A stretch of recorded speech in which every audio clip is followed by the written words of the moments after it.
2, 3. Good morning. I'm Dr. Deuk and CEO and founder of the Deuk Spine Institute. I'm here with my team at the Deuk Spine Institute getting ready to perform cervical Deuk laser disc repair on a patient who has 3 herniated and degenerated discs. That's perfect. Let's go back to a lateral view. So this is going to be a live stream of her surgery. She's agreed to allow us to broadcast her surgery and record the surgery. I'm going to be counting 2, 3, 4, 5, 6. Shot. That should be good. Shot. AP. Quick AP. So I'm with the tip of the needle, I'm just at the front of the spine. Shot. I want to make sure I'm in the midline. There it is, perfect. Lateral view. So we're going to go over some of this in a second with you and show you the anatomy. The surgery you're watching is for treating a herniated disc or a degenerated disc. Shot. Now in this case, she has both. And a lot of people have both. Shot. They have both herniated and degenerated discs. Stay there. So I'm going to explain that in a moment. All right, good. So let's take a minute to talk about this. How do you get a degenerated disc? Degenerated discs actually come from herniated discs. It starts with an annular tear and then a herniation. That creates inflammation within the wall of the disc, which eventually destroys the disc over years and years of inflammation. And you get a collapsed disc that's degenerated. Now, let's show the audience on that lateral x-ray. Henry. Jordan, you're going to take us through. First, we're going to count the bones. That's number C2, 3, 4, 5, 6, 7. Perfect. So everything starts with counting the bones. Now let's look at the discs. Let's look at the C3-4 disc.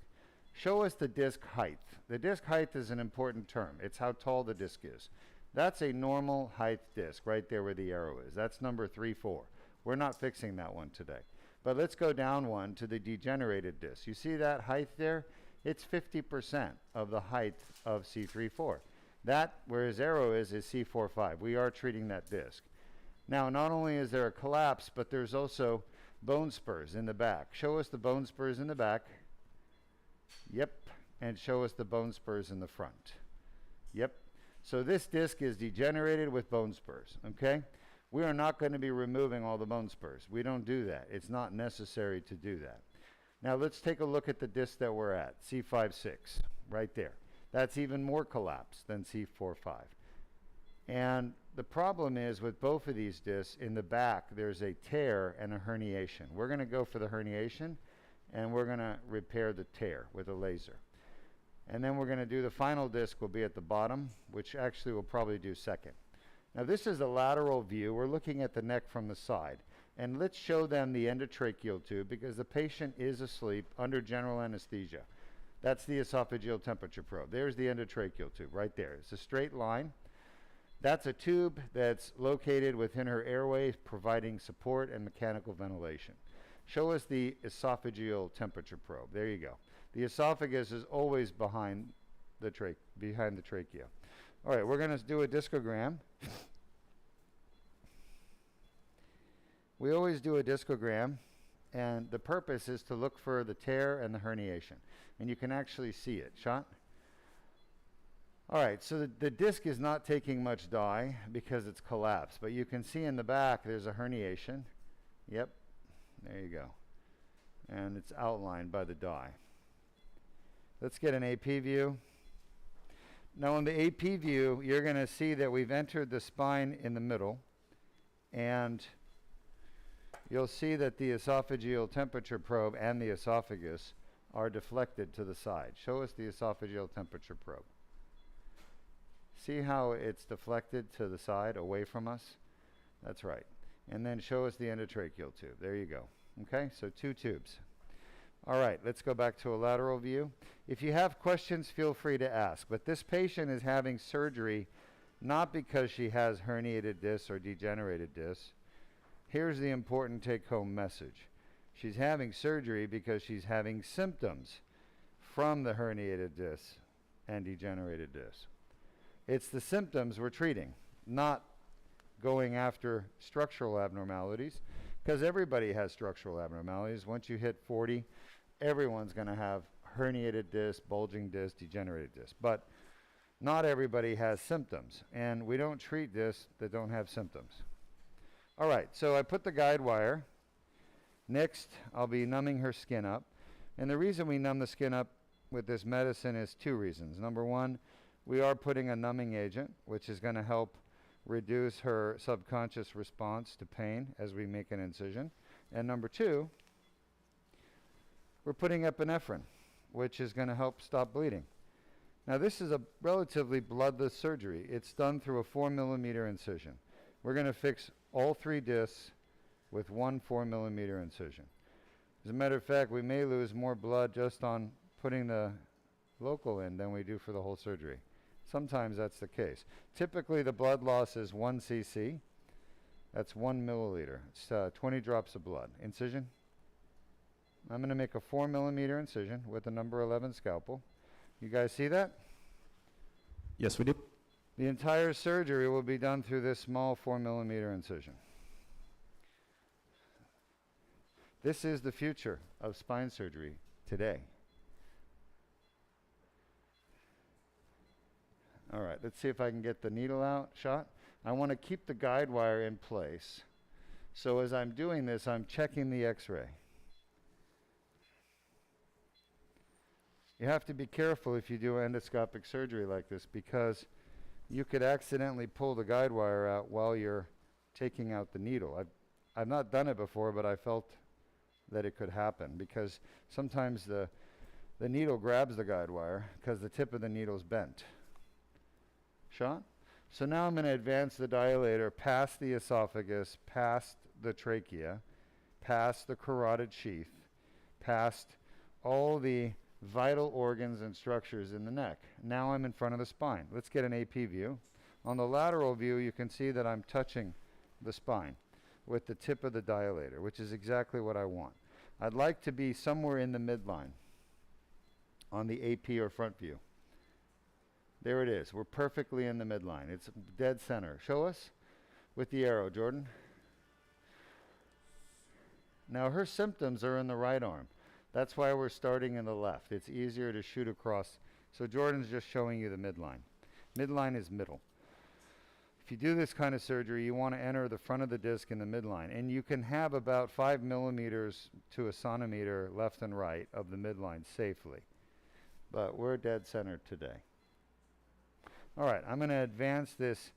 I'm going to need some distraction, and I'm going to advance the dilator into the disc. Not flexion, but distraction, as I advance this dilator into the disc. Shot?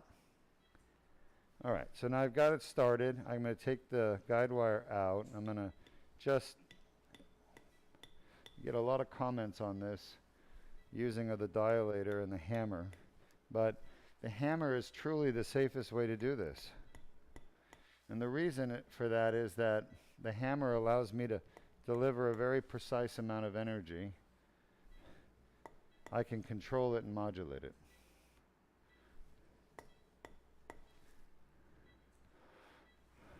Perfect. All right.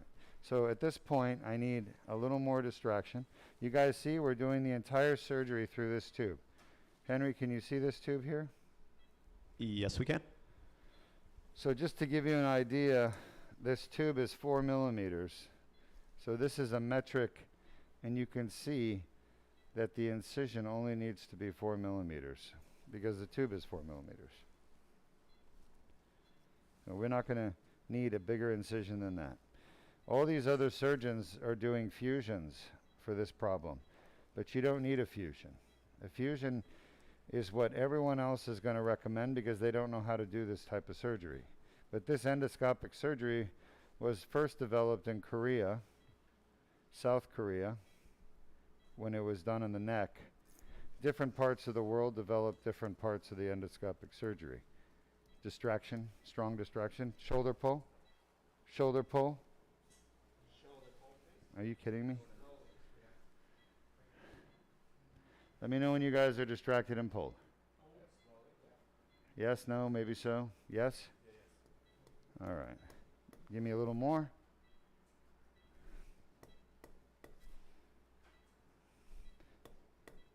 It's always hard getting into a degenerated disc because the bones are stuck together.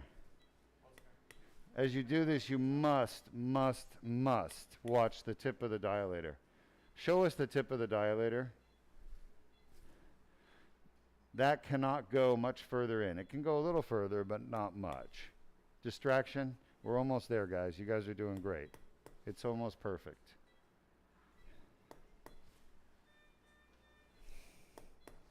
I'm happy with that. Let's start with that. If we have to go further, good job. All right. Any questions from the audience so far? Yes. First one, we have a comment, and then the second, we have a question. First is a comment from Cheryl on YouTube. Yep. Hi, Cheryl. And they asked, or they said, "Hi, Doc. I am in Jamaica. I sent you my MRI from the 15th of February. I would like to know if you will accept me as your patient. I don't have insurance, but I am capable of paying by other means." Hey, thanks for asking. We accept anybody that can come here and get the surgery done, even if you're from Jamaica. I'm just kidding, of course. We love Jamaica. We love Jamaican people. Very, very kind, friendly people. But the point is that if you sent your MRI on the 15th, you really shouldn't. You should have had your MRI review by now, because that's like, what? That's 15 plus another 7. That's like 3 weeks. So I'm sorry that you haven't had your MRI review done. I'm surprised. Do you have a date scheduled? I hope so. But listen, the person to call is Sam, and I can give you her phone number. Henry, would you mind posting it? No problem.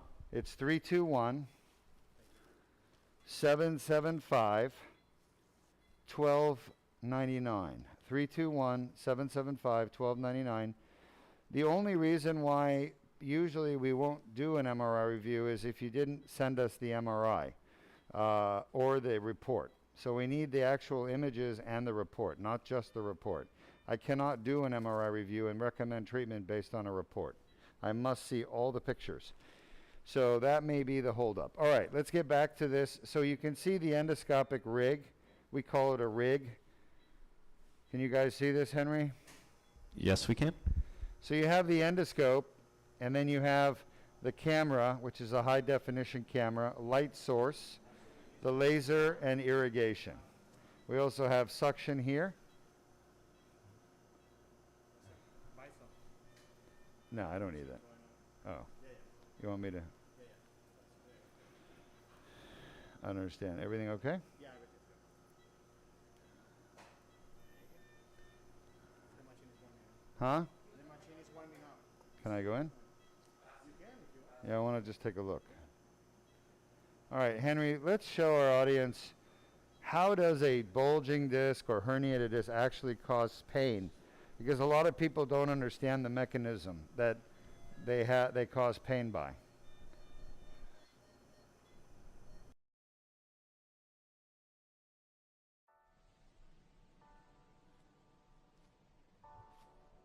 Traumatic injury on the disc can cause annular tears to form.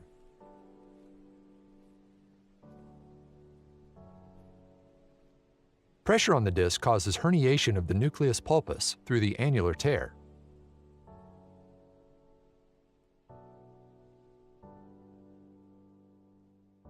Inflammatory tissue develops within the annular tear, causing neck pain.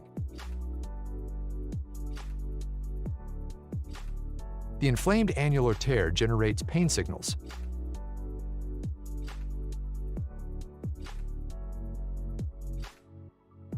Additional injuries can cause worsening symptoms.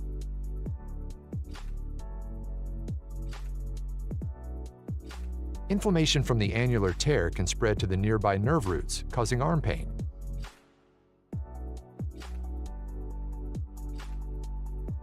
Pain signals travel up the nerves to the brain, causing localized neck pain.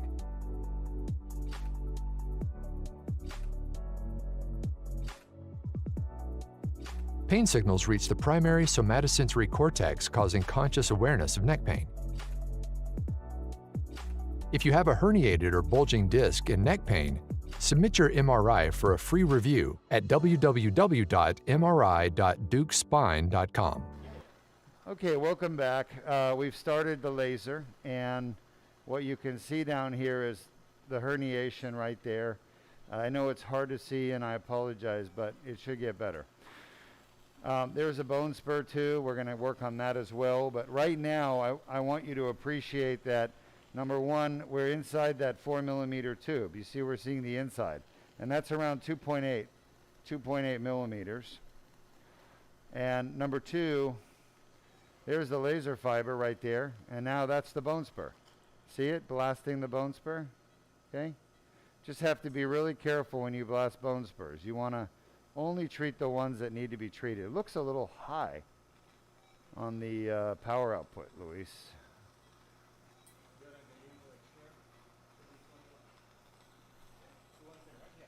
Okay, good. Yeah, and we're using a special setting on the laser of 20 watts. There's a piece of herniation right there, the blue. It's calcified. Now remember, this is the most, I think this is the most degenerated, or was the one, yeah, this is the most degenerated disc out of the three.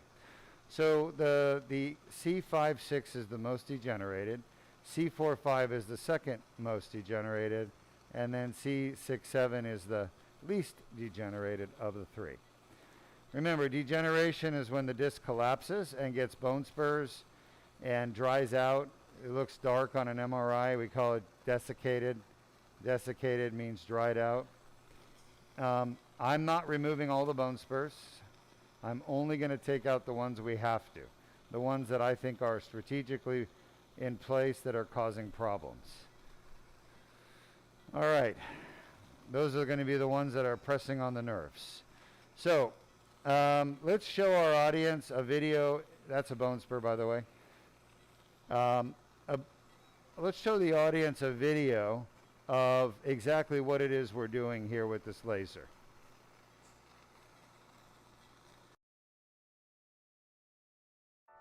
Disc herniations are a common cause of chronic neck pain.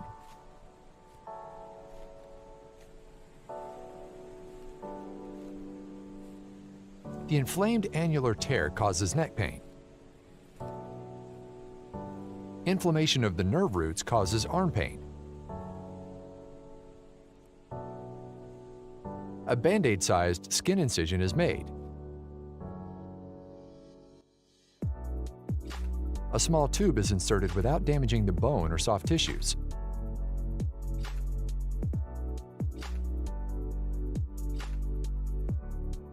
The laser removes the herniation and debrides the annular tear.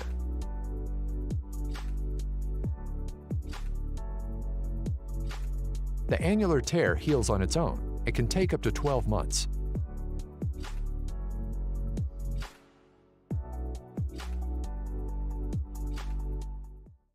If you have a herniated or bulging disc and neck pain, submit your MRI for a free review at www.mri.deukspine.com. All right, welcome back. We're making good progress. Remember, if you started with us at the beginning, we're doing surgery for herniated, degenerated discs in the neck. We call that part of the spine, the cervical spine, and these discs are the cushions between the bones. These are the joints, and there's two types of joints in the spine. There's facet joints and there's disc. And these are of the two joints that are in the neck, or sorry, in the spine, these are the ones that support the most weight. All of the weight of your body goes through your spine, all of it, except, you know, your legs, obviously. So everything above your buttocks, so everything above your kind of belly button, if you want to talk from the front, all of that, oh, there's a herniation right there. See, it just came out of the foramen.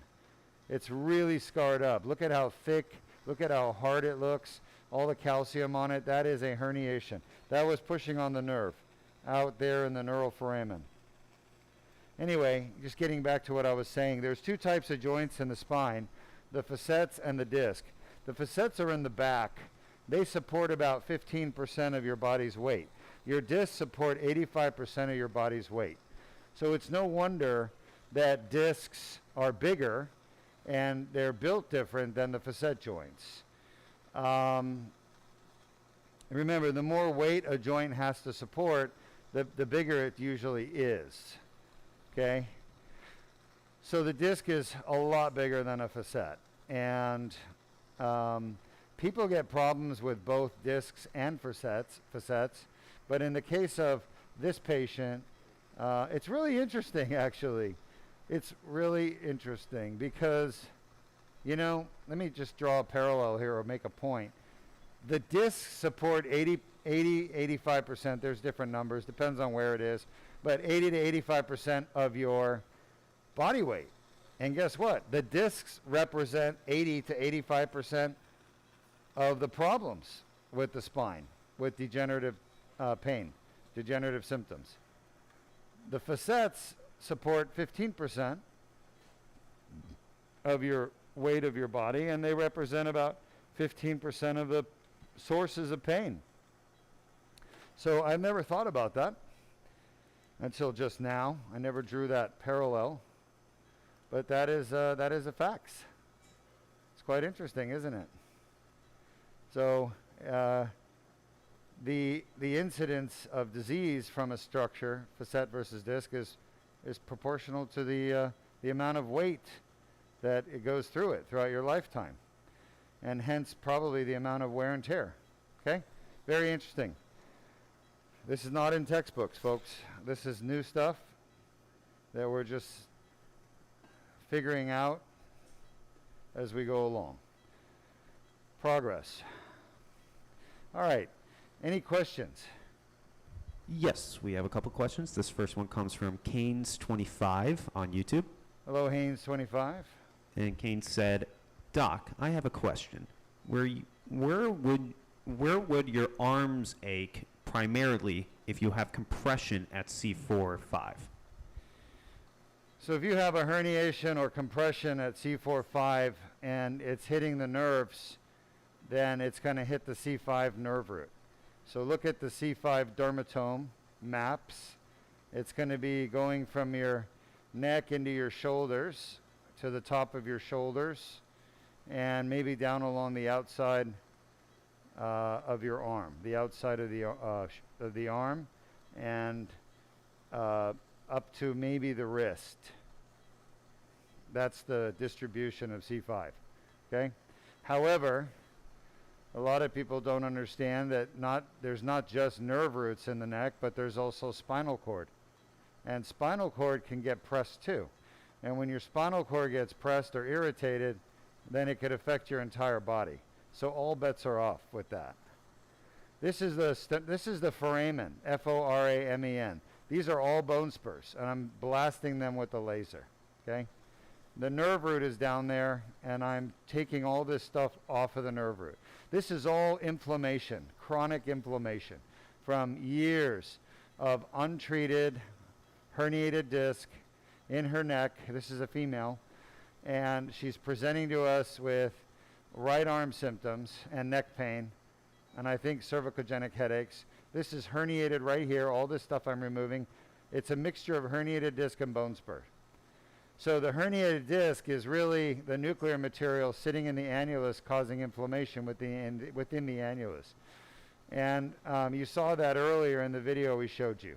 Then you've got the ligament right here called the foraminal ligament, which is a lateral projection of the ligamentum flavum, and that's the foramen right there. I'm literally taking a bone spur right off the back of the nerve right there. So, the front of the nerve. I didn't mean the back. I meant the front, which is where the nerves get pinched. They get pinched in the front. That right there is a piece of herniation and bone spur sitting on the nerve. This nerve right here would be we're at the C5-6 disc, so it would be the C6 nerve root on the right side. Now I'm going to go back to the left side. Again, you can see pieces of herniation right here, totally scarred herniation. This is not new. There's the annular tear right there where the laser tip is. That's how there was trauma many years ago, and through that tear, the nuclear material escaped. Again, this is all discovered and pioneered at Deuk Spine Institute. Unfortunately, the other spine surgeons of the world are so far behind in their understanding of spine disease. They're literally now at least 20 years behind the truth, which is why they're so unable to fix people, you know, with surgery. How many people who get spine surgery don't get better or get worse, right? And the reason is because that was a herniation right there, by the way. It just slipped out. You saw that? The reason why people don't get better with spine surgery is the spine surgeons are doing the wrong surgery. Okay? With the right surgery, you can be cured with the right treatment. Now, sometimes we have to do more than just disc surgery. About 10% of our patients have facet joint pain as well. Very common problem. We have to treat their facets. The number one reason people come back to us after surgery with pain is their facet joints. They end up having an injury to their disc and the facet. The facet injury is quiet. It doesn't bother them like the disc does, because the disc creates most of the pain in their neck and headaches, and also herniated disc pinch nerves and cause arm symptoms. Yeah, thanks. All right, we're done here. Let me just take one more look this to the other side.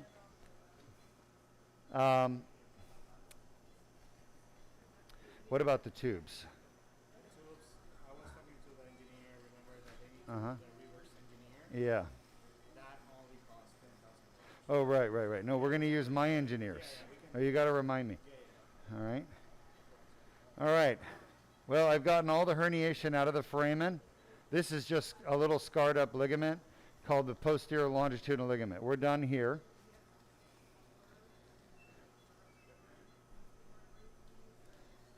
Scope off. Lights on, please. Thank you. All right. Any questions? Yes, we have a question from Santosh on Facebook, Sure. and they asked, good morning, sir. Would you like to show us axial cuts as well? Second question, why do you put fluid adapter and connect it to wide plastic tubes for suction to help fragments to come out of the sleeve automatically? Great question. Because of what I'm doing right now. Irrigating and sucking.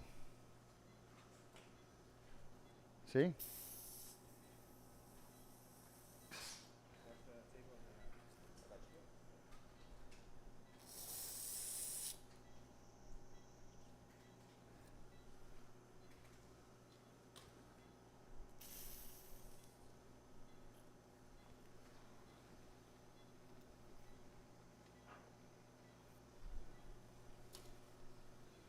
Dilator?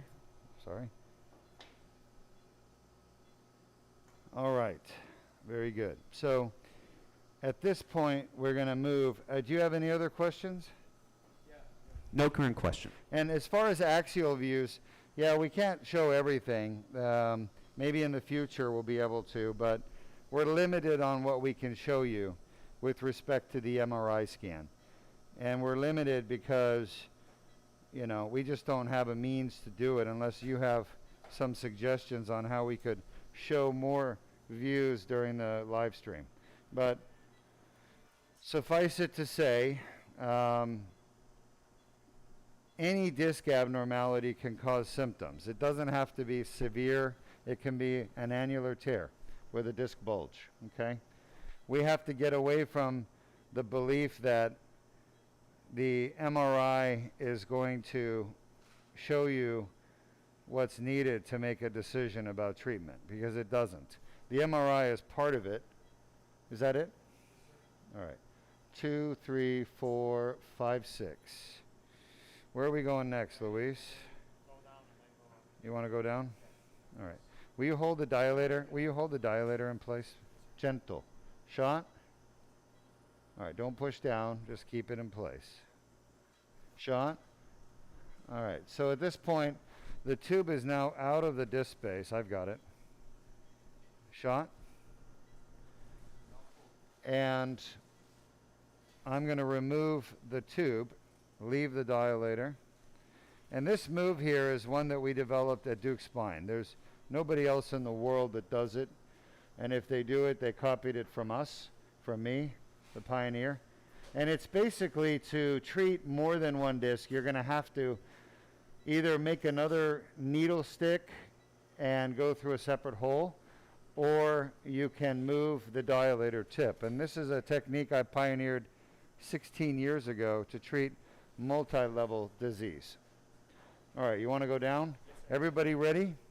So I need a neck inline traction, shoulder slight pull. Let's get a shot. All right, good. So I think you're overexposed, but let's go ahead and start making the move. I'm going to come out of the disc space. Shot. All right, right here. I'm out. I'm in front of the spine. You've got to be able to feel the tip of the dilator. Shot.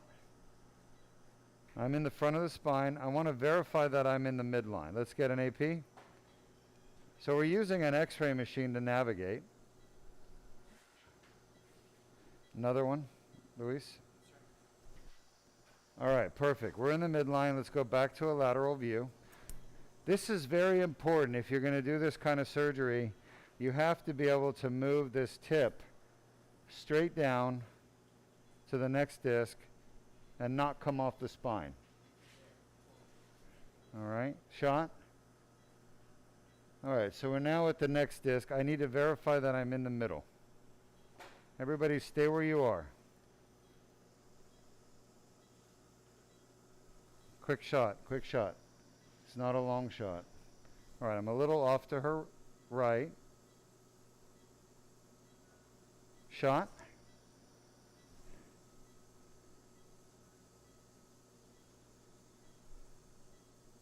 Shot. That looks pretty damn good. All right, lateral. This is the hardest part of the whole surgery, in my opinion. Shot. All right, so I'm just in the middle in the front. I want to just anchor this in the ALL. There we go. And I'm having, for some reason, it's tough getting down here. But AP, let's get another AP. So I want to verify, and you got to push down with this tip. I feel like I'm fighting her a bit. How are we on the twitches? Yeah. It's making it harder for me. Lateral. Huh? She has one twitch. I'll give her more. Yeah, give her, well, we got another at least 30 minutes, 40 minutes, so give her a little more. So I just talked to my anesthesiologist because I feel like I'm fighting her pharyngeal muscles, which is not huge. It's just, but there is definitely resistance. And you don't want that. So the whole reason to make the patients under general anesthesia, in my opinion, is to have no pharyngeal resistance of the muscles in the neck, so you can do what you need to do. Oh yeah. Shot? All right, so she had one twitch on her twitch monitor. We're gonna give her a little more muscle relaxer or paralytic shot. All right, shot. Shot. Shot. You're pulsing, right? All right, so I clean the tip of the dilator out to get any disc material that's in there.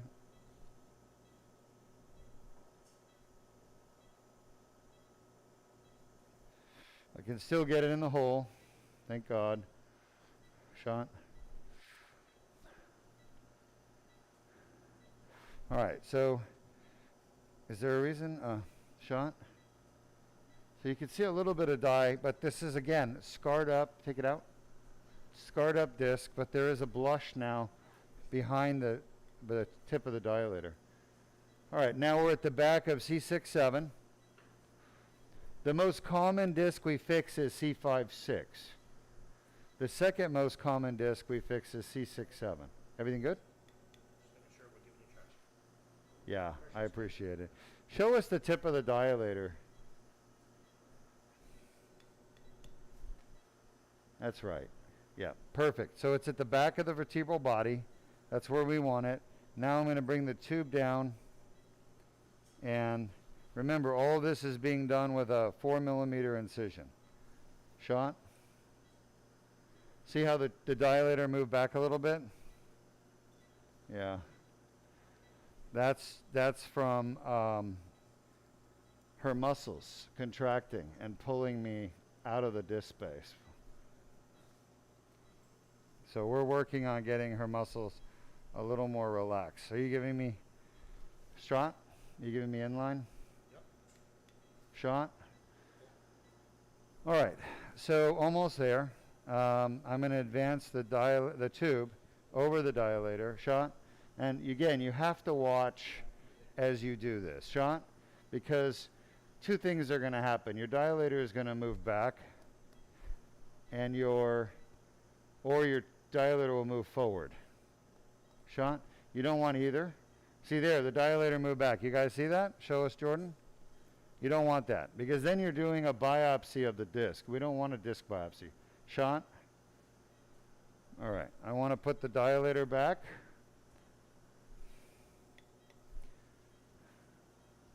And then I'm going to re-advance the tube over the dilator.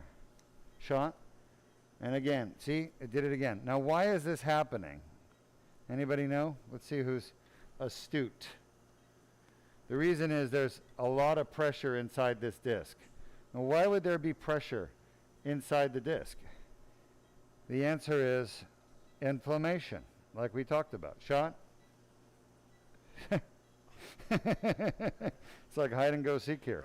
Right. All right, so we can't proceed until we get the dilator in position. All right, for those of you that may be watching and learning how to do the surgery, the surgeons out there, do not biopsy the disc. The whole point of the surgery is to leave the disc there. We're only taking out the herniation, not the disc. So I'm going to have to do a little trick where I put a little sidewall pressure, okay, to hold the dilator in place. Shot? That's another trick that I developed, but you have to be careful with it, because if you put too much, you're going to end up driving the tip of the dilator into the spinal canal against the spinal cord. And that will be a bad day for everybody. All right, that should be good. Perfect. So we're at the back of the disc where the tear and herniation are. We've successfully navigated.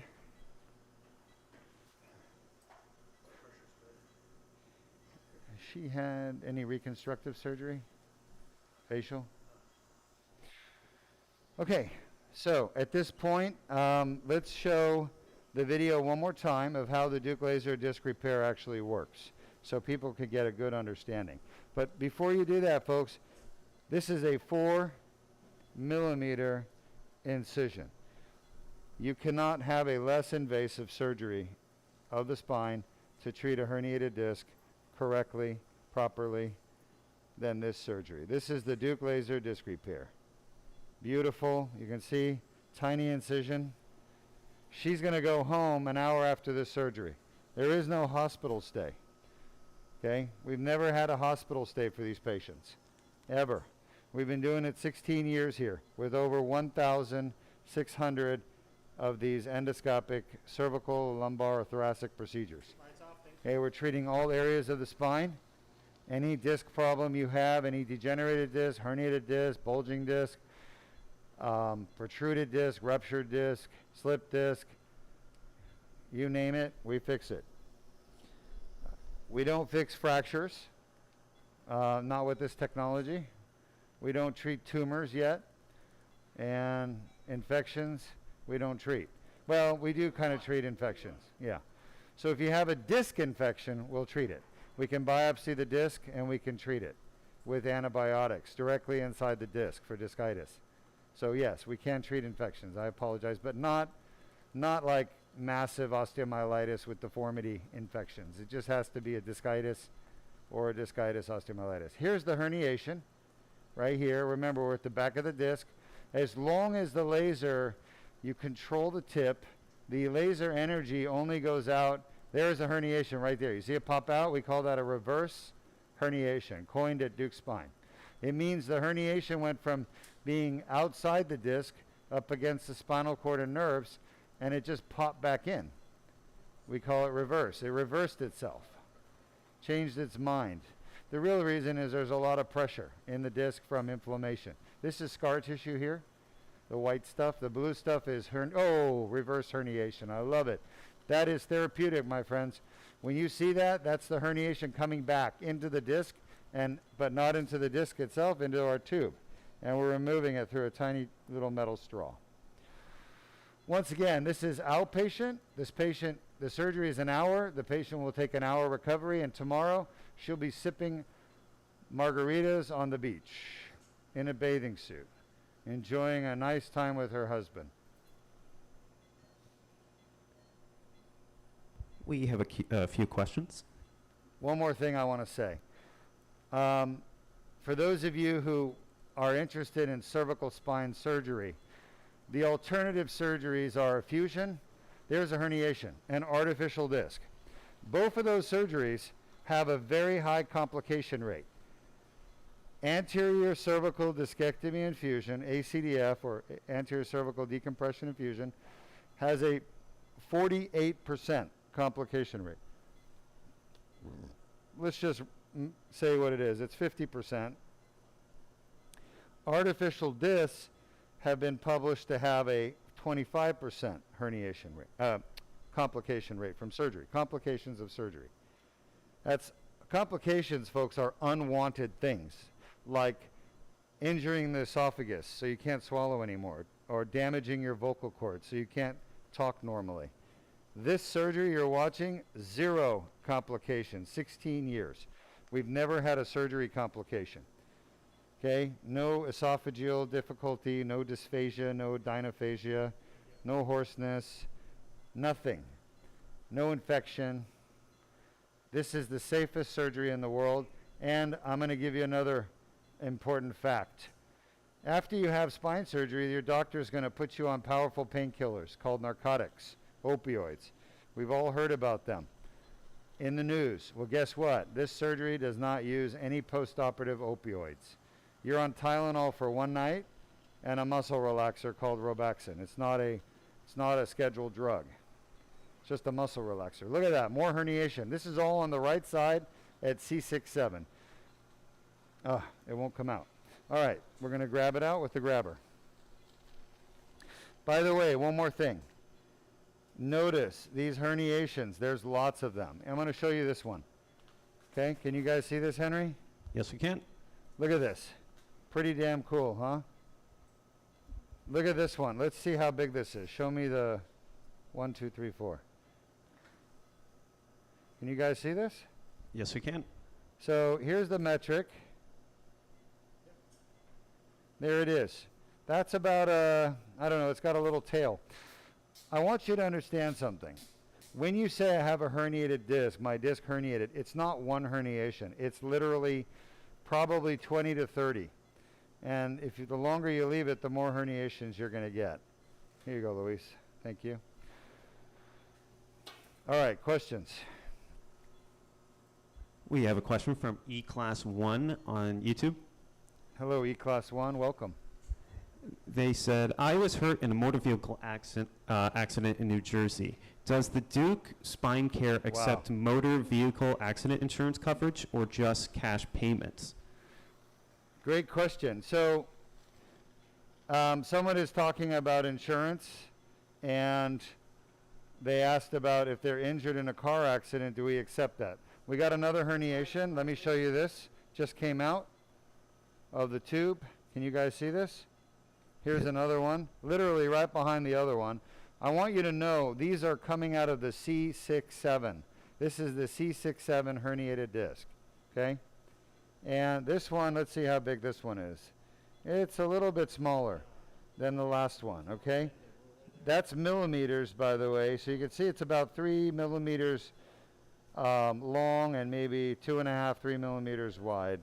It's 3 to 4 long, 2.5 to 3 wide.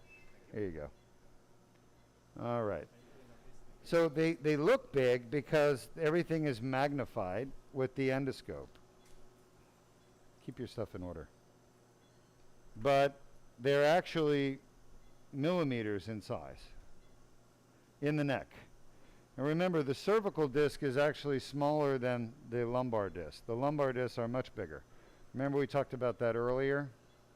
So let's talk about insurance. Looks like there's a lot of herniations here, so we're going to be here for a while taking these out.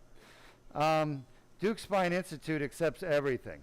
You know, whether or not your insurance pays is another situation.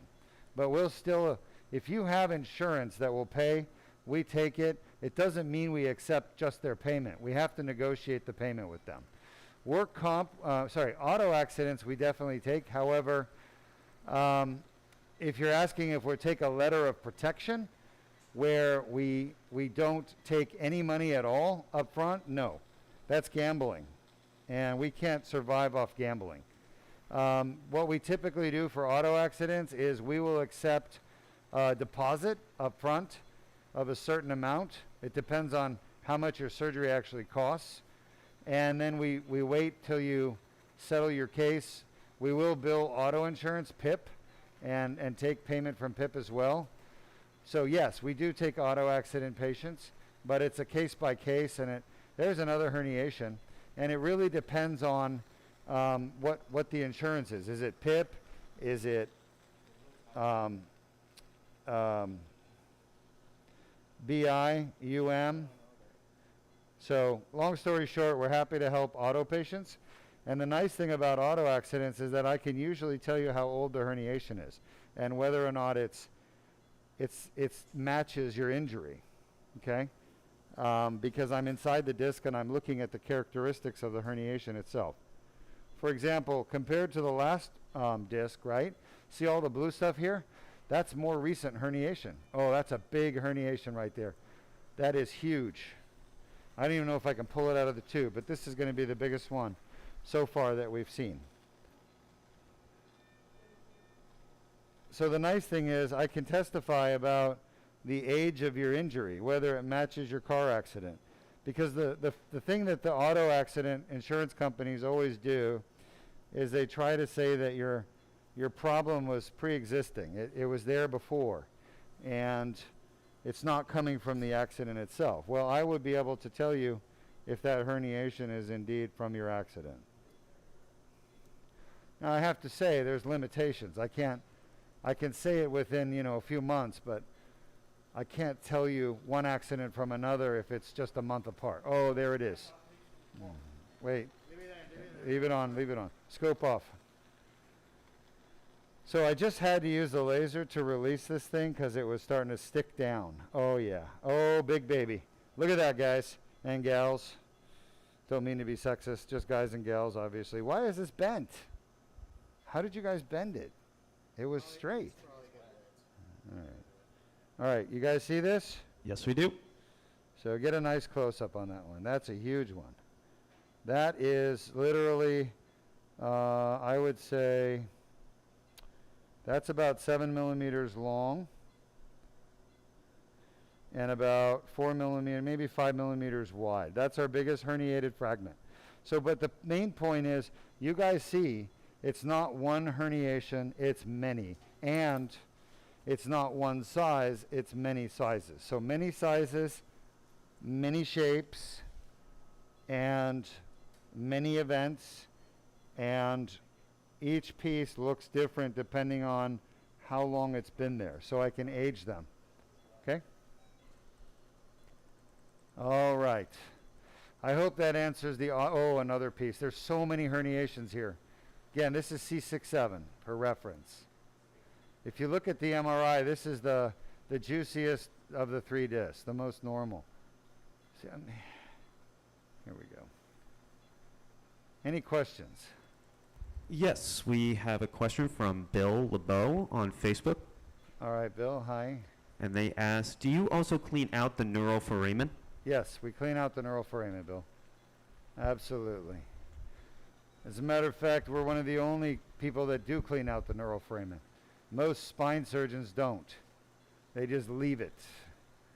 And they just fuse people, which is not good for the patient. Maybe good for tea time at the golf course, but not good for the patient. I don't know. Are we overexposed here? I can't tell. It's almost too dark at one moment and too light at the other. Is our bulb doing okay? Uh-huh. All right, there's a lot of scar tissue here from inflammation. This is at the back of the disc. So something that is of interest, the herniations that cause problems, folks, they happen in the back of the disc. They happen in the back side of the disc. They don't happen in the front. They don't happen in the side. They happen in the back side. Now, can you get a herniation in the front of your disc? Yes. Does it ever need treatment? No. I have never treated a front herniation before because they don't need to be treated. They don't cause problems, ever. How about the side herniation, to the left or right? Nope, they don't ever need to be treated either. They never cause symptoms. The only ones that cause problems for people, whether it's neck pain, whether it's arm pain, whether it's weakness, numbness, or tingling from a pinched nerve, it's always in the back side. Okay, and there's a reason why a lot of herniations happen in the back side. Apparently, the structure of the, this is the foramen, by the way. You're asking about the foramen earlier. We are in the foramen right now, with the laser. The back of the disc, the annulus is very thin. It's thinner there than anywhere else. And, you know, people try to figure out, well, why is it that the herniations happen most commonly in the back side of the disc? First of all, I'm not 100% convinced that that's true, but I am convinced that the vast majority, I mean, the only symptomatic herniations, the one that go to the doctor, are the ones that are in the back, okay? So already there's what's called selection bias right there, where the patients are selecting, the natural history of the disease, which is pain, selects the patients to get MRIs and get treatment. Because if you have a front or a side herniation, you don't have symptoms. And you don't go to the doctor and you don't get an MRI. So already there's this bias towards people with symptoms getting MRIs. And of course, they're the ones that have the herniations in the back, because that's where the pain fibers are that go to your brain. So I'm not convinced that most herniations happen in the back, but it could be. If they do happen in the back, and it's true, then there's got to be an anatomical basis for it, or physiological basis. And that would be, in my opinion, I think some credence to the idea that the back of the disc is more susceptible to injury because there's another herniation, by the way, because the annulus is thinner, they say, okay? But there's also something you need to understand. There's something in the back of the disc called the posterior longitudinal ligament, and it supports the back of the disc in the middle back, but not to the sides. So the back sides are less supported, less bolstered by the PLL. Therefore, they could be a reason why people get more herniations in the back sides. Okay? But I personally think it's more related to symptomatology. We don't get MRIs on people without symptoms. So I think if we got just MRIs on everybody that was walking down the street, we probably would actually see that there's just as many front and side herniations, but I could be wrong. The second factor, besides the anatomy of the annulus, is going to be biomechanical considerations. And what that means is the way that the spine is curved and the way that weight is distributed through the disc, it's not evenly distributed through the disc equally. It's more distributed to the back of the disc, for example, than it is to the front and certain parts of the spine, depending on the curvature in the part of the spine. So there are biomechanical considerations and there are anatomical considerations as to why, this is all herniated, by the way, herniated pieces floating out, as to why there's a higher incidence of herniations posterior lateral. All right, I'm just rambling on, but important stuff. Do we have any more questions? Yes, we have a question once more from E-Class 1 on YouTube. And they asked, the doctor explained to me that the bone in the vertebrae actually grew more bone matter than, and that bone matter is touching the nerve. How do you fix such an issue? Yeah, so that bone matter touching the nerve you're talking about is called a bone spur. And we are able to remove bone spurs with this procedure, right? You've seen us remove bone spurs. So if the bone spur is touching the nerve, it will be removed. Personally, I disagree because I've seen so many bone spurs, and a lot of doctors don't remove the bone spurs. A lot of doctors leave them. And the patients do fine even though the bone spur is still there. Okay, first of all, it's not possible to remove all of a herniation or even all the bone spur. And that's not, in my opinion, what's causing the symptoms. Maybe in 100 patients with a herniated disc with bone spurs, that maybe one of them will have the bone spur as the problem. The other ones are all the herniated disc is the problem, even though they have a bone spur. Okay? Just about done with this one. How is the patient doing? Doing very well. Yeah. This is off to her left side. There's still a herniation here. You can see it, little white things. But notice how it didn't stain blue. That's because there's like a wall of scar tissue that blocked the dye from coming onto this side. But I'm here and I'm going to treat it because if I don't treat it today, it may be a problem tomorrow for her. And I mean that figuratively. Tomorrow, it could be next month, could be next year. Next question. No current questions, just a comment from Mohammed on YouTube saying, you are a wealth and treasure doctor. May God bless your heart. Thank you, Mohammed. I appreciate the sentiment. My whole team does. We all work hard to give patients the very best. And, you know, I believe that I have a purpose here, a reason for being here doing this. And it's not by my choice, it's God's choice. All right, what's going on with my irrigation? Is it still working? Because I'm having visibility issues. Uh-huh. Okay.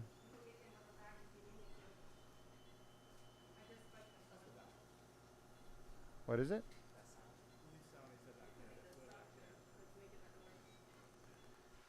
Let me get a close look. Everything okay? Because, yeah, we clearly have an irrigation issue.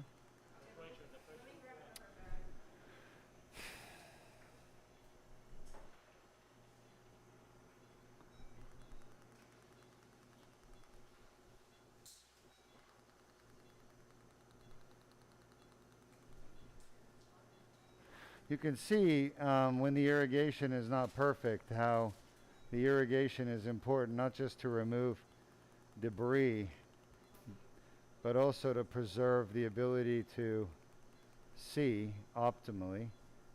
That said, I feel very comfortable seeing enough. It's just not perfect.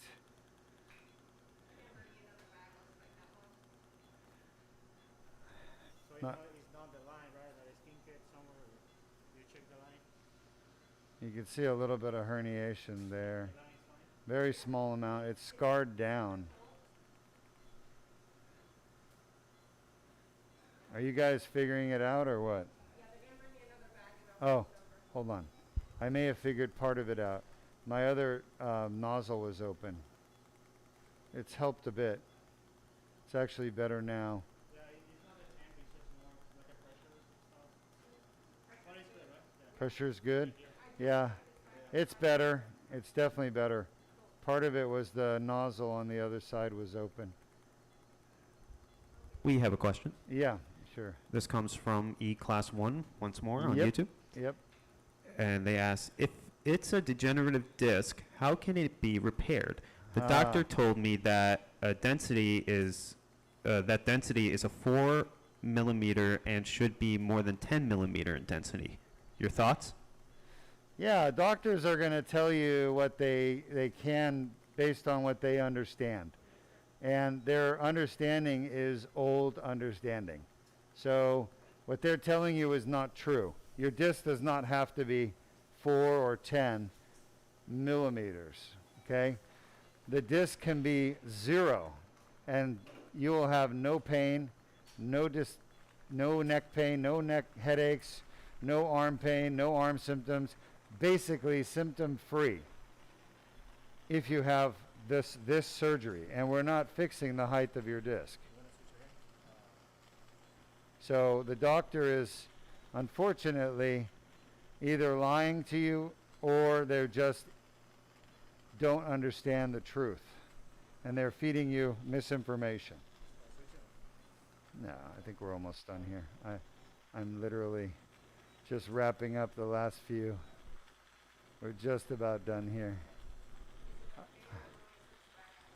The problem is that we've been doing this surgery now for 16 years, and I've published this results and this data. And if your doctor was doing their job, they would go onto the National Library of Medicine, where all the good research is, and they would research this procedure, and they would see what we're doing here. But clearly they haven't done that. So they're not doing their job of keeping up to date. I cannot give 6,000 spine surgeons knowledge if they're not willing to accept the knowledge.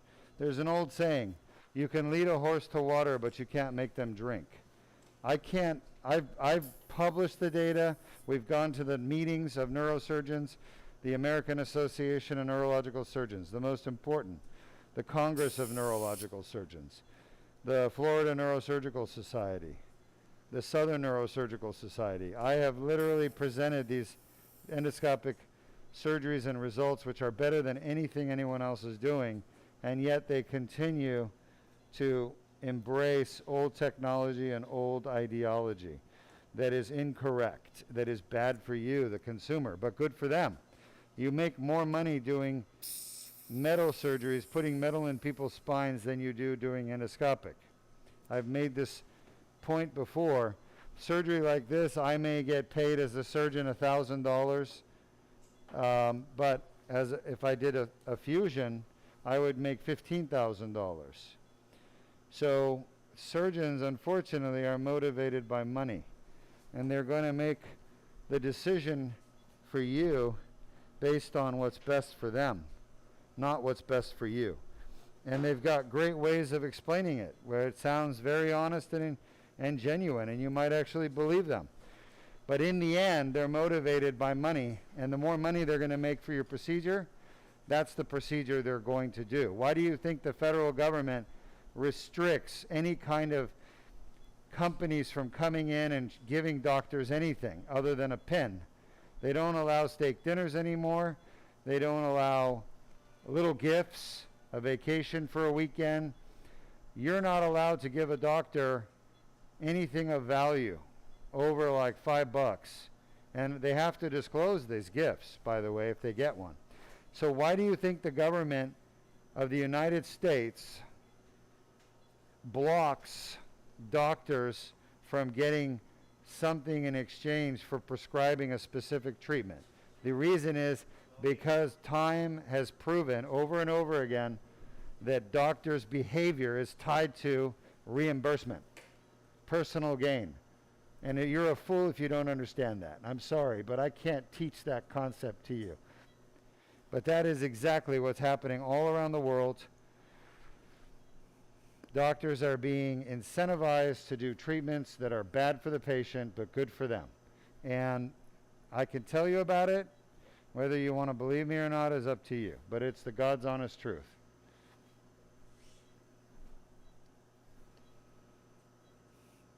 I'll tell you this. If the surgeons got paid the same amount of money, whether they did this surgery or a fusion, exactly the same amount of money, I guarantee you they will all do this surgery. Guaranteed. All right, let's see. Why am I struggling to get this out? Give me a second. I just want to, oh, there it is. Okay. It was just a little bit of disc material in there. All right, so shot. The tube is out. Now let's just count real quick. Okay, let's just count. So we've got, don't take a picture, just 2, 3, 4, 5, 6, 7. We've completed 5, 6, 6, 7. Now we're going to go up to 4, 5. All right. And everybody ready? A little inline traction. Keep the head straight up and down. I don't want it rotated. Shot. Little arm pull. Shoulder pull, I mean. And let's go. Shot. All right. By the way, I am, and all surgeons whose hands are in the way, are getting radiated and damaged. Shot. For our patients. Any surgeon that does spine surgery and takes radiation, we're literally taking a life-threatening injury to our bodies every time we do spine surgery, that we're in the room with the radiation, okay? And everybody else as well. Now, the truth is the radiation amount is significant if you're close to the machine. However, those of us that are close use lead, and we protect our bodies. And we're always monitoring how much radiation we're getting. We have little badges that quantify radiation.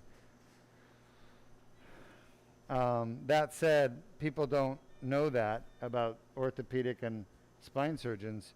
Anybody operating on the musculoskeletal system is quite literally putting themselves in harm's way for their patient. I just thought that's a point worth talking about since nobody really talks about it. Shot? Any questions? That's nice. Let's keep going. No current questions.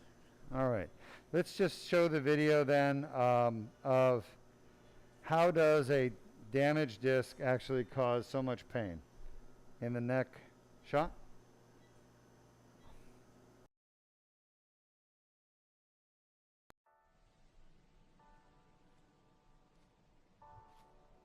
Traumatic injury on the disc can cause annular tears to form.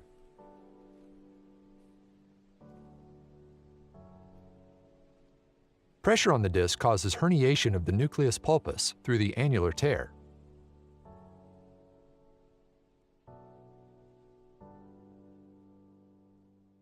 Inflammatory tissue develops within the annular tear, causing neck pain. The inflamed annular tear generates pain signals.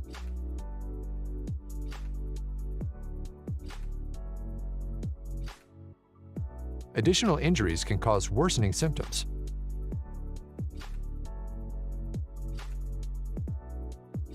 Inflammation from the annular tear can spread to the nearby nerve roots, causing arm pain.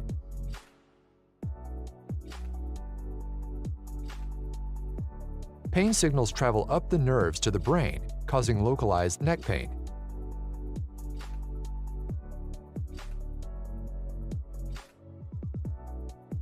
Pain signals reach the primary somatosensory cortex, causing conscious awareness of neck pain.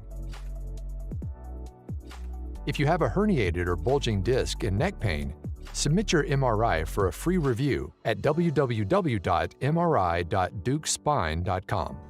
Welcome back. Welcome back, Sean. All right, good. So I just had to clean the dilator out, get all the junk that's in there out. This is, let's count the discs for our audience. This is 2, 3, 4, 5. This is the number C4-5. Again, it's severely degenerated. Shot. There's the, show the annular tear. We just injected dye. See the tear, guys? Shot. Right there. That's the tear. And you can see the herniation in the back. All right. This will be our third and final disc that we're treating. And yes, it is a degenerated disc. And look how we're aiming right for the tear. Right for the annular tear. All right. So now I'm in the back of the disc. This is the one with the biggest bone spurs. I'm happy with that. Everybody give me just another 1 minute of their best distraction.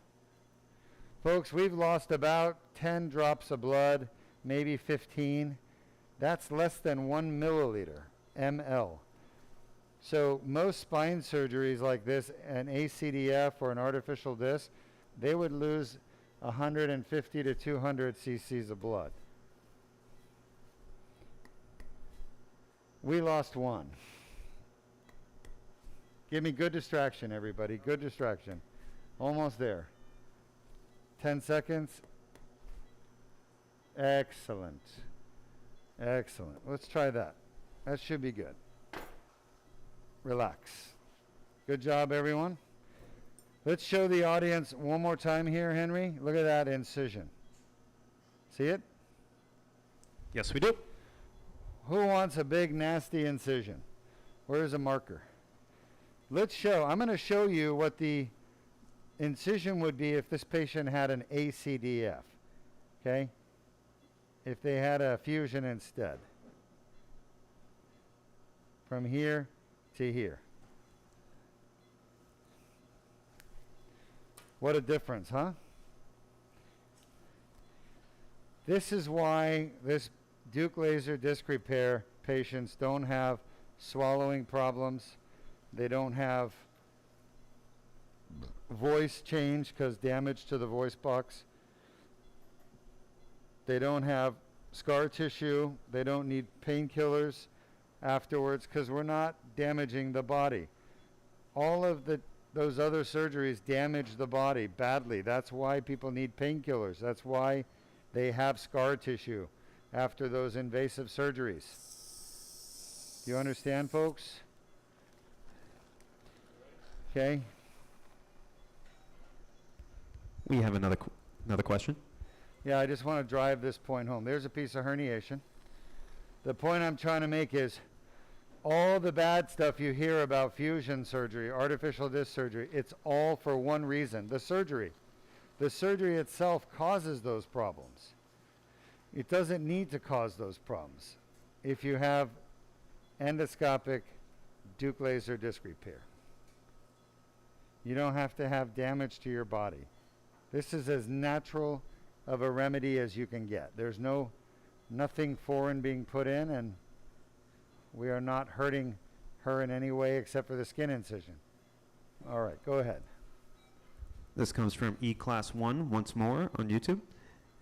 And they asked, last question, will my New Jersey PIP insurance cover a similar Deuk spine surgery? I have New Jersey manufacturers. Hey, great question. The answer is he's asking me, will his New Jersey PIP insurance cover our surgery?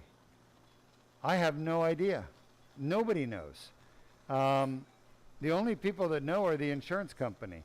Because even when an insurance company is supposed to pay for surgery, they still don't pay. Okay? And I can't control that behavior of theirs. That's bad behavior. It's just like a child, right? Is your child going to have a temper tantrum when you go to the mall? I don't know. I mean, we hope not. They're not supposed to. You know, it's bad behavior. We got to punish them if they do. At least I do. I don't let my kids get away with temper tantrums. But in the end, the insurance company is going to do what they do, okay? We don't have a contract with them, so we can't sue them. You can sue them for not paying, but your attorney and you can sue them if you have an attorney. But I can't sue them necessarily because that's an auto accident. It's different. You need to be suing them. You're the beneficiary. You're the one who's... So you're going to have to talk to your attorney and ask them, will this cover the surgery in Florida? Now, have we had it covered before? Absolutely. Have we had people in car accidents or slip and falls from other states like New Jersey come here? Absolutely. So, and if you need the name of an attorney in New Jersey that can help you, I can give it to you. Okay? There's a firm in Jersey I would recommend. It's called Zuckerman Spader. Zuckerman. Spader. I think it's S-P-A-D-E-R. S-P-A-D-E-R. Zuckerman Spader. Anyway, there's a herniation right there. Just came out from on the nerve. That was hitting on the nerve. Okay, so why? I'm not telling you to get a lawyer. I'm not telling you to get Zuckerman Spader. But if I were you and you're worried about your insurance not paying and you don't have a lawyer, then I would call Zuckerman Spader. Okay? Because they're in New Jersey. I think they're in New York, New Jersey, and they will be able to tell you where to go. And more importantly, they fight insurance companies for not paying the medical bills. That's what they do. That's their specialty. Now, do they take auto accidents? I don't know. They usually fight health insurance companies like Cigna, United Healthcare, Blue Cross Blue Shield for not paying their bills. Okay? And they're by no means the only law firm. There's others. You can go anywhere you want. But Zuckerman Spader is who I would go to if I had a New Jersey accident. That's just me. And I know that they're really good. Will they take your case? I don't know. That's between you and them. All right, just about done. 10 minutes max, doctor. 10 minutes max. Look at all these bone spurs. Huh? You need a towel? All right, questions? These are all bone spurs. For all the bone spur people, hey, can you get rid of bone spurs? Yep, we can right here. Laser just peels them away effortlessly. As a matter of fact, effortlessly. Look at that. So there's a lot of misinformation on the internet. I hear people all the time, Dr. Deuk, I heard lasers cannot get rid of bone spurs. Yes, they can. There's your proof. Okay. Just about done. All right. So, if you have questions, type them up. I'm happy to take them. And I'm going to come and answer them face to face. So, you can get a face-to-face answer of your question. Now listen, if you know somebody who's suffering with back or neck pain, don't let them suffer anymore. We're able to cure it at Deuk Spine here in Orlando, Florida, or Melbourne, Florida, however you prefer. We specialize in treating and curing back and neck pain. That's what we do. And I'm going to tell you, most back and neck pain comes from a herniated disc, about 80%. Then the rest of it comes from other causes, like the facet joints, the piriformis muscle, the sacroiliac joints, which you've all started hearing about. That's a giant bone spur right there. I am melting the heck out of it. Look at that. Okay? You know what I say to this bone spur? Go home. And this is not your home.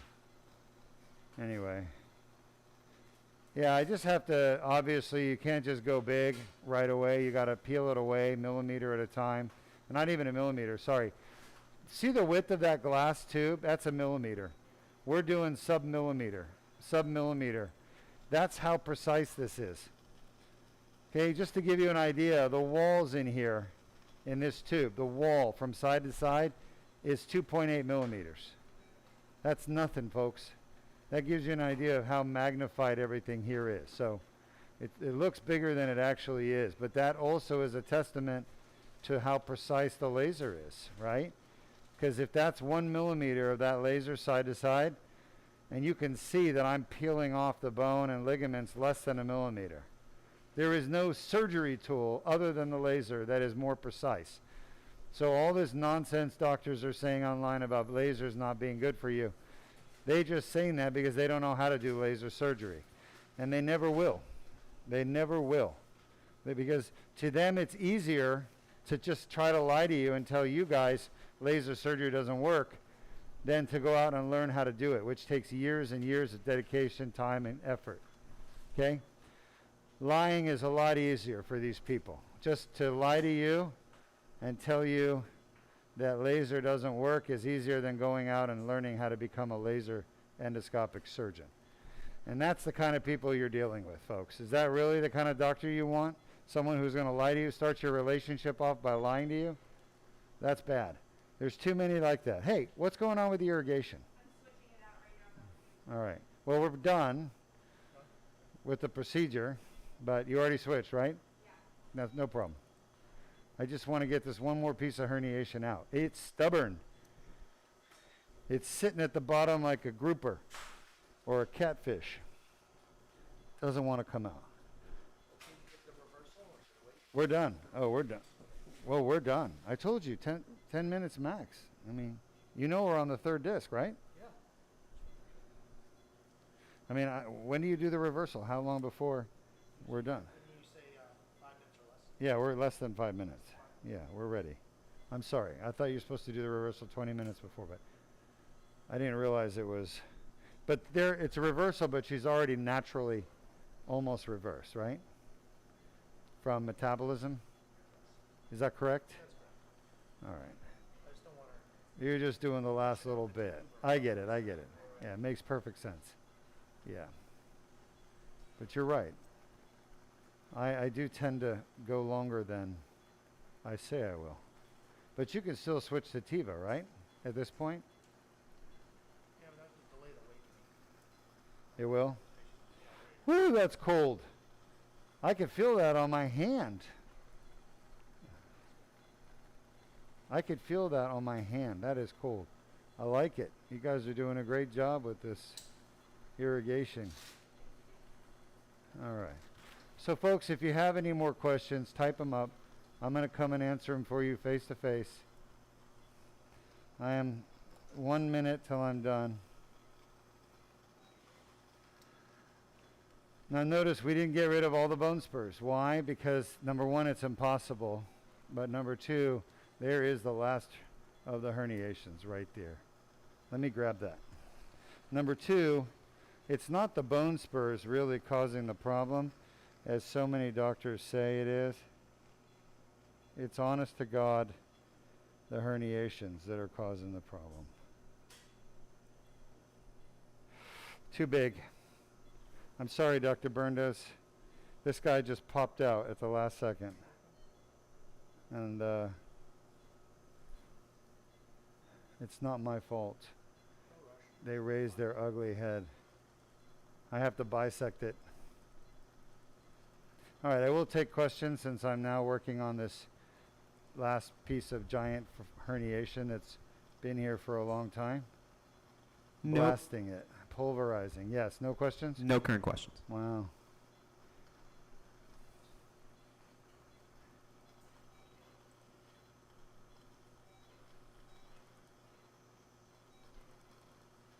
Jesus. Ooh. I need to bring some mittens. That is the coldest irrigation I've felt in years. What's up with that? You guys moved the lunch boxes over?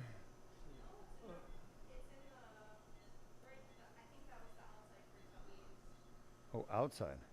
Sure it was the fridge and not the freezer? Because that is cold. I love it. Don't get me wrong.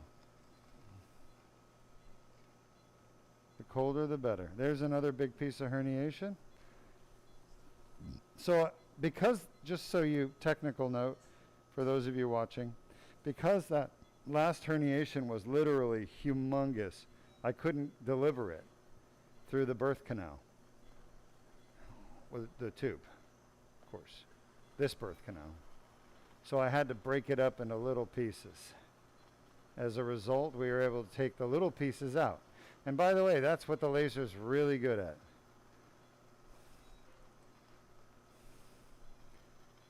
It really vaporizes organic matter quite nicely.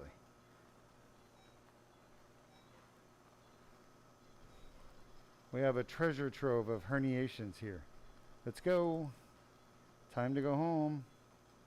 This is not your home anymore. Don't make me beat you up.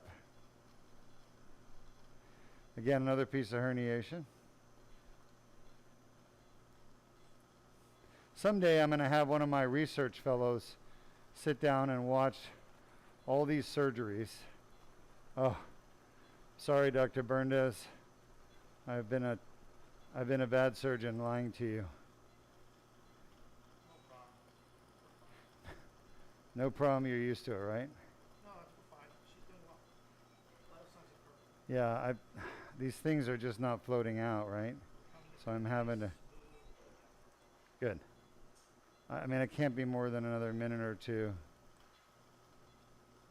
Come on. Look how dense these are. You know the reason why they're sinking, right, folks? I've told you this before. It's the amount of calcium on them.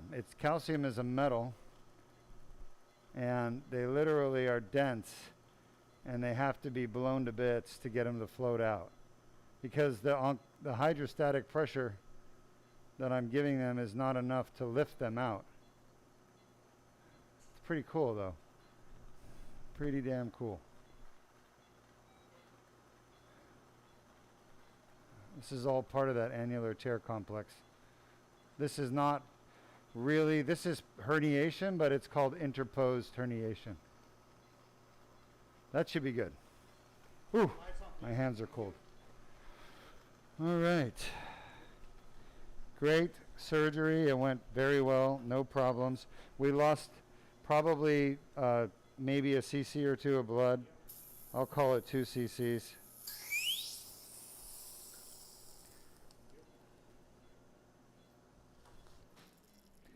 Thanks for joining us. I'm going to come talk to you guys face to face. Feel free to type up questions. I'm happy to answer them for you. No, I don't need anymore. And she's going to go home in about an hour and a half, maybe 2 hours.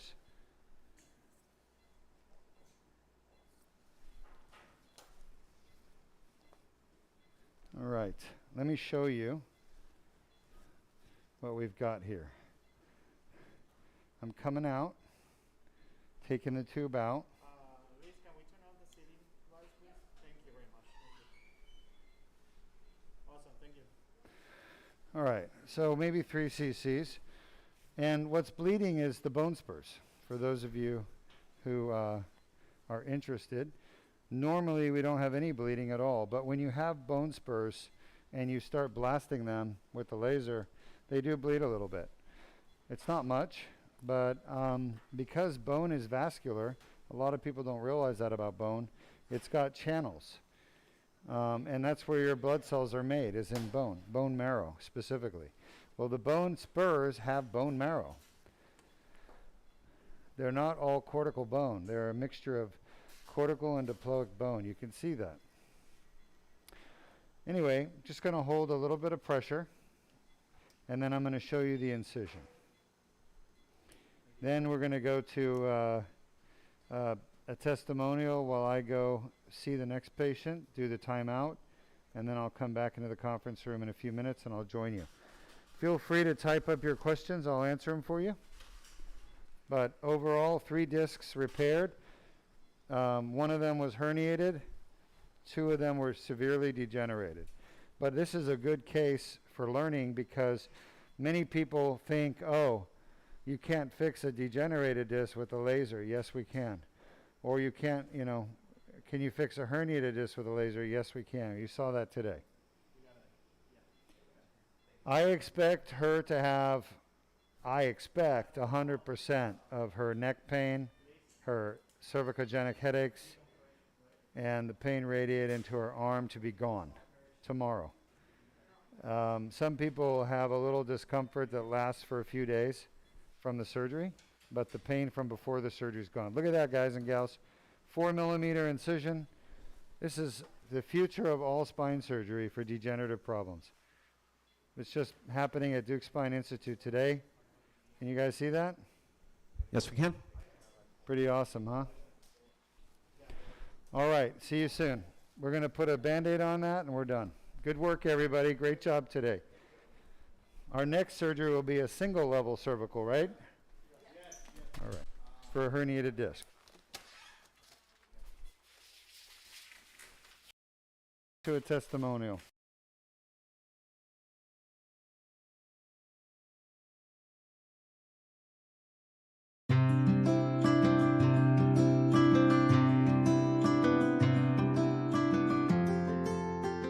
Good morning, I'm Dr. Deuk. It's December 9th, 2022, and I have with me one of my patients who traveled from out of state, Texas to be exact. Yes, sir. And he is suffering with neck pain, and I'll let him tell you a little bit more about his symptoms, but he had herniated discs in his neck along with degenerated disc. We just repaired those yesterday, less than about 12 hours ago. Yes, as a matter sir. of fact. Yes, Doc. Yeah. You're here now on post-op day 1. It was outpatient, no hospitalization. You stayed at the hotel. You're back this morning, and how do you feel? I feel great, Doc. You know, I just want to thank you right off the bat for you and your team for basically giving me another lease on life. I mean, the back of my neck, the tops of my shoulders. I had pain all the way down the back of my arm, and my elbow, and then also I had no grip. And today, it's all back. I just, you know, it's just a game changer, his procedures, because I've.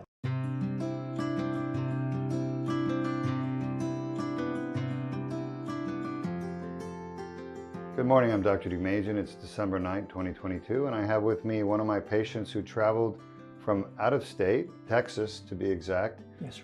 And he is suffering with neck pain, and I'll let him tell you a little bit more about his symptoms, but he had herniated discs in his neck along with degenerated disc. We just repaired those yesterday, less than about 12 hours ago. Yes, as a matter sir. of fact. Yes, Doc. Yeah. You're here now on post-op day 1. It was outpatient, no hospitalization. You stayed at the hotel.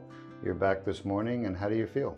I feel great, Doc. You know, I just want to thank you right off the bat for you and your team for basically giving me another lease on life. I mean, the back of my neck, the tops of my shoulders. I had pain all the way down the back of my arm, and my elbow, and then also I had no grip. And today, it's all back.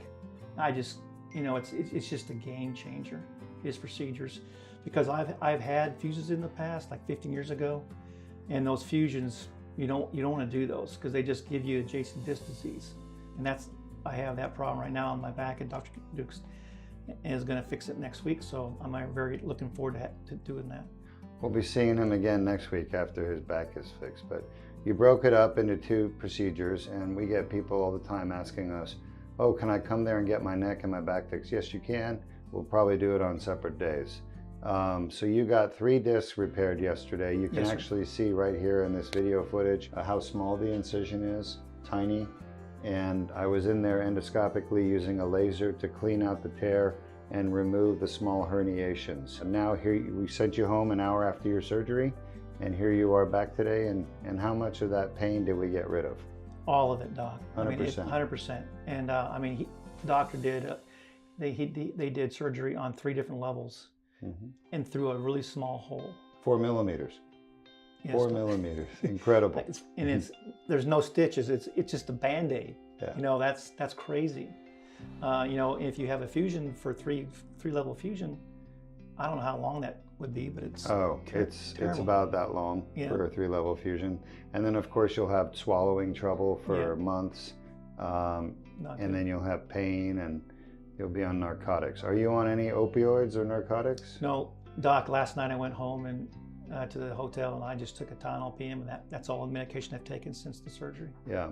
So with the Deuk laser disc repair, you don't have to worry about getting addicted to painkillers because there are no painkillers.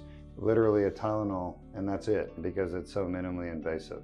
Far better than ACDF, far better than any other cervical type of surgery. Well, is there anything else you want to tell your fans out there before we wrap this up? Yeah, I just want to let my parents know and my 10 younger brothers and sisters, if you're watching this, if you have back issues, you need to come see Dr. Deuk, because he is one of the only people in the world that can do this procedure, and it is a game changer, and it's well worth it. At least give him a review. He'll do a free MRI review for you. It's just do your research. Go to his deukspine.com, look at his website, and just do your research and give yourself a chance to do the right thing. Well, thank you. And yes, now I'm the only one, but someday there will be another one You hope. who will be doing these Yeah. surgeries, Yeah. and probably better than me. Okay, thanks, Doc. Appreciate Thank your you, help. sir. Yeah. We'll see you soon. Yeah.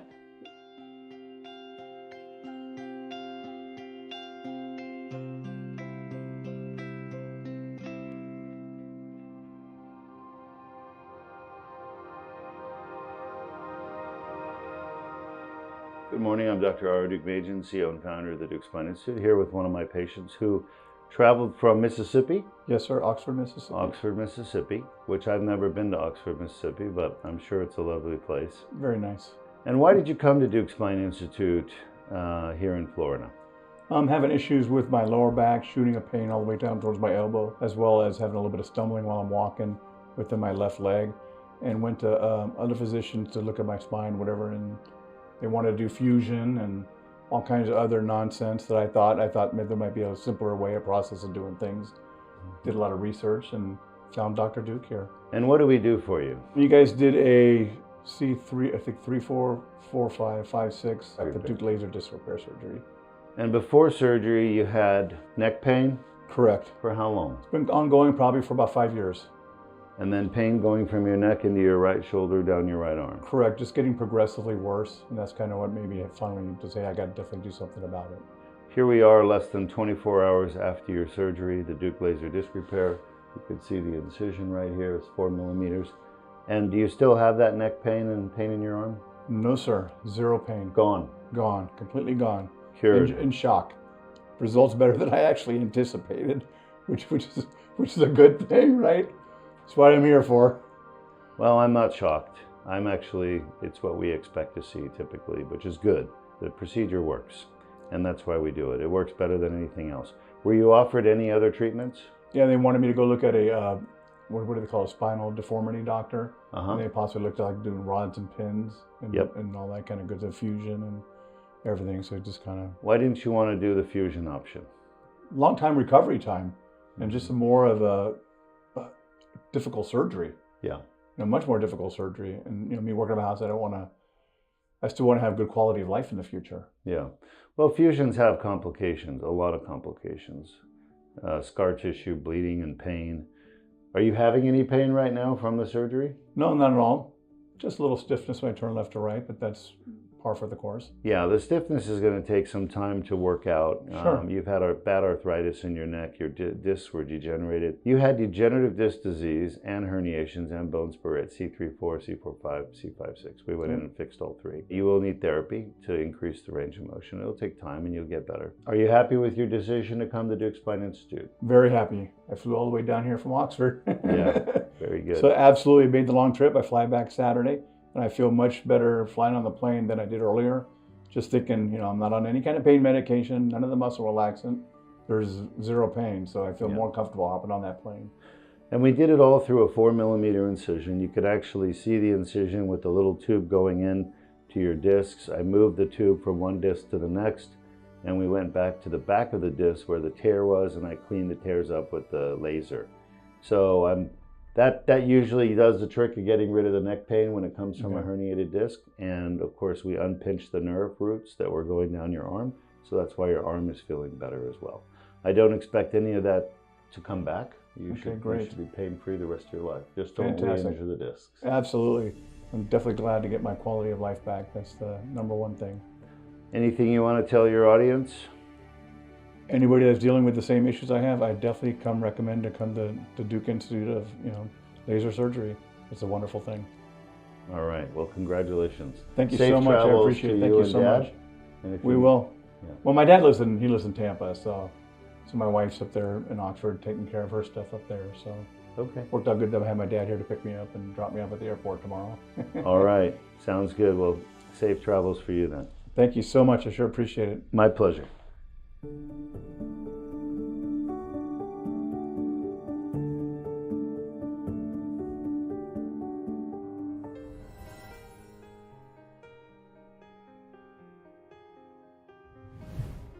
It is February 23rd, 2022, and I'm here with one of my patients who's traveled from Kansas. Is that correct? That's correct, Wichita, Kansas. Wichita, Kansas, and clearly you've had surgery. We just did it less than 24 hours ago. You've got your incision there on your neck. How are you feeling today? Much better. Much, much better. 26 years ago, I had a fusion of C6 and 7. They told me in Wichita that I would need to have fusions of C4 and 5 and C5 and 6. They set up the surgery for the 23rd March. And I'm going, I can't wait that long. this thing hurts, it's killing me, I cannot sleep, and so on. My husband Dale did a whole batch of research online, and he says, I want you to be able to move your neck after surgery. Yes. And I did a he lot did of a Googling. lot of research, and we found Dr. Deuk to be a man of integrity. He films all of his surgeries, he puts many of them online, and you can see for yourself all the good work that he's doing, and that he really, really likes to help people. What he does is generally not covered by Medicare and not covered by some other insurances, but it very well should be, because it really helps people. So what was life like for you before surgery? My pain was mostly in the neck and shooting down my shoulder, and especially in my shoulder. And you had really bad weakness with your arm. You couldn't even lift your arm, right? That's before correct. surgery? That's correct. Show us what you can do now. Before surgery, I could lift it to about here, and now I can lift it. All the Yeah, way up. just the next day, right You couldn't after. do that before. Yeah, that's because she had a herniated disc, two of them, C4-5, C5-6, and the herniations were literally sitting on the nerve. And we got in there, and if you watch this video segment right here, you can actually see there's the laser, and as we're removing the herniation, it literally pops right out of the foramen where it was sitting on top of the nerve, crushing the nerve. So, and the surgery was a success. We lost almost no blood at all, and you can see your incision is tiny, and here you are one day after surgery. It was outpatient, and you're ready to go home, right? You guys flying Going back home tomorrow. tomorrow? Okay, very good. Try and enjoy a little bit of Florida today before we go back to the snow. Okay, it is snowing there, huh, in Kansas? Probably. Okay. If not today, then tomorrow. Well, stay another week. And yesterday it was 70 I degrees wish. there. 70 degrees where, in Kansas? Or maybe that was the day before it was 70 degrees, and nice. then they woke up to about 11 degrees. Ah, so the cold front came in. We get those from time to time, and it gets cold around 60 degrees. Well, most of the time it's very pretty here in Florida. Well, we're glad you're here. Is there anything else you want to say to the world about herniated discs in the neck and surgery? Dr. Deuk will give you a free look-see on the MRI. It's well worth your time. And he will do a Zoom call with you and tell you what he can do for you. So go for it. I said that it was so important that I said I'd pay for it. You know, because you know, we got a little bit of a nest egg, and sure it's going to cost a little bit, but it was worth it because we got results. I mean, that's amazing. Your health is the most important thing in the world, people's health. So You can't take it with you when you yeah. pass away. All right, folks. We'll have a safe travels back. Thank Great you. to see you. Glad we can help you out. That's a nice. Thank you. That's a nice shake.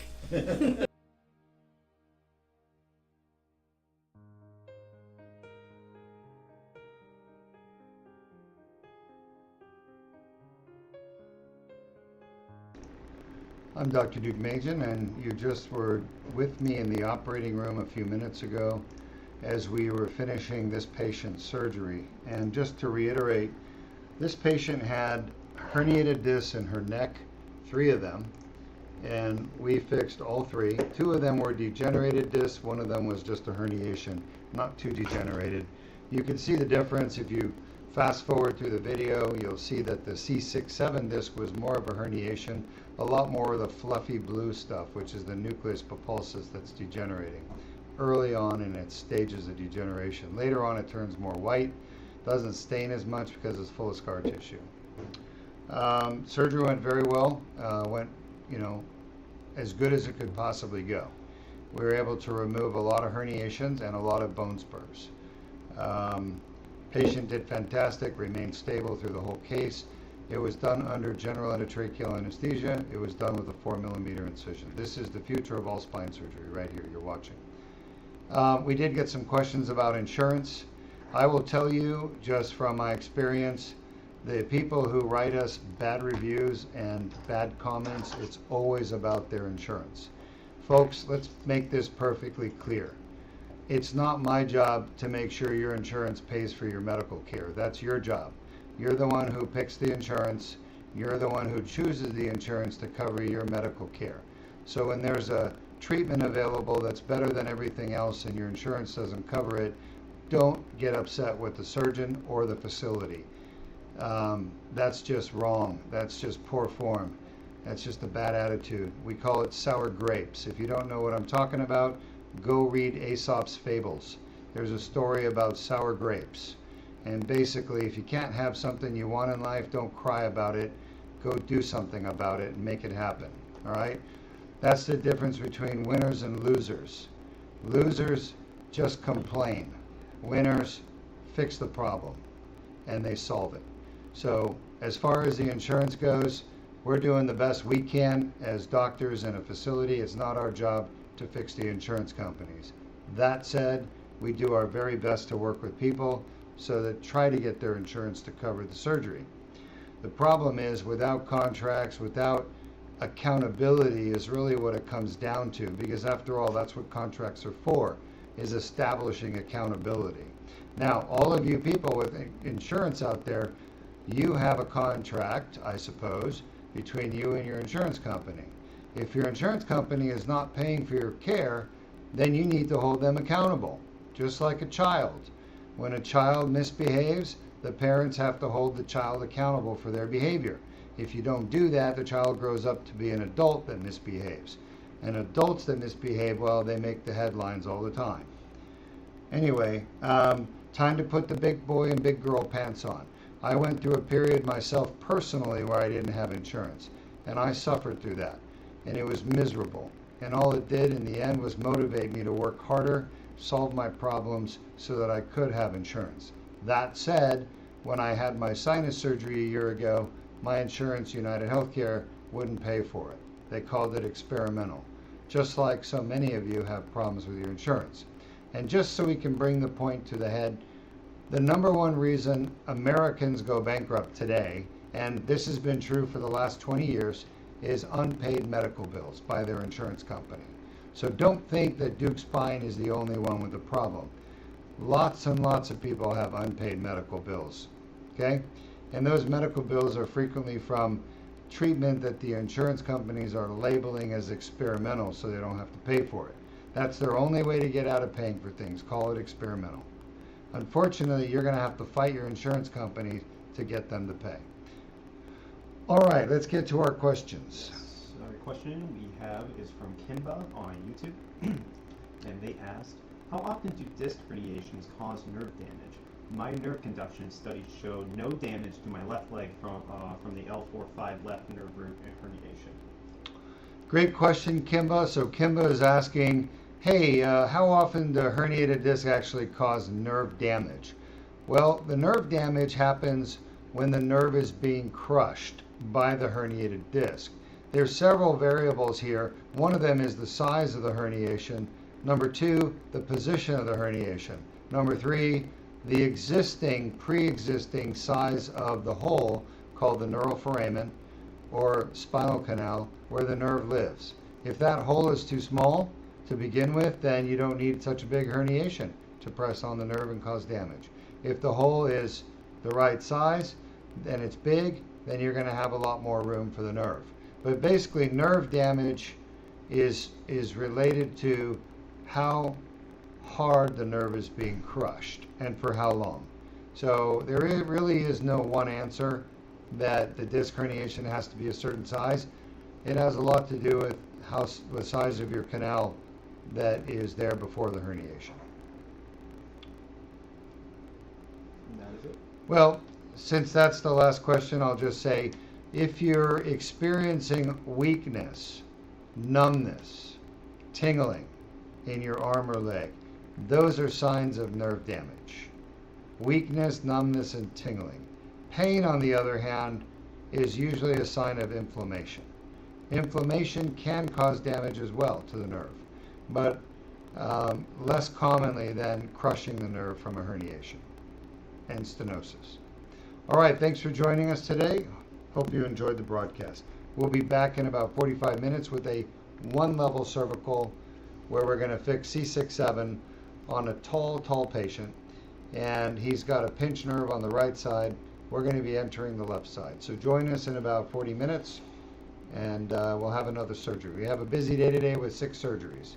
6 people who, whether or not their insurance agreed to pay for the surgery, they went forward and decided that their health, their well-being is more important than money.